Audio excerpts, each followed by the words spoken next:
Star জলসায় আসছে আবারও নতুন ধারাবাহিক। এই ধারাবাহিকে প্রথমবার জুটি বাঁধছেন ইন্দ্রজিৎ বসু এবং তৃণা সাহা। প্রযোজনায় ব্লুজ প্রোডাকশন হাউস। বহুদিন ধরে ছোট পর্দায় তৃণার ফেরার খবর শোনা যাচ্ছিল। এবার জল্পনা সরিয়ে ইন্দ্রজিতের সঙ্গেই জলসার পর্দায় ফিরছেন নায়িকা। ধারাবাহিক থেকে ওটিটি এমনকি বড় পর্দায় দর্শকের নজর কেড়েছেন তৃণা।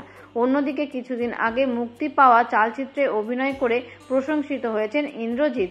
ছোট পর্দার দুই নায়ক এবং নায়িকার ফেরার অপেক্ষায় ছিলেন দর্শকেরা। তৃণাকে শেষবার দেখা গিয়েছিল লাভ বিয়ে আজকালে এবং সান বাংলার সাথীদের নায়কের চরিত্রে দর্শক শেষ দেখেছিলেন ইন্দ্রজিৎকে। জানা যাচ্ছে যে প্রেম জীবনের ওঠাপড়ায় বদলে যাওয়া সম্পর্কের সমীকরণকে কেন্দ্র করেই গল্প বুনবে এই মেগা।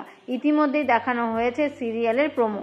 এখন দেখার দর্শকদের কেমন লাগে নতুন এই ধারাবাহিকটি। তো বন্ধুরা, বিনোদন জগতের এমনই নিত্য নতুন আপডেট পেতে চ্যানেলটিকে অবশ্যই সাবস্ক্রাইব করবেন। ধন্যবাদ।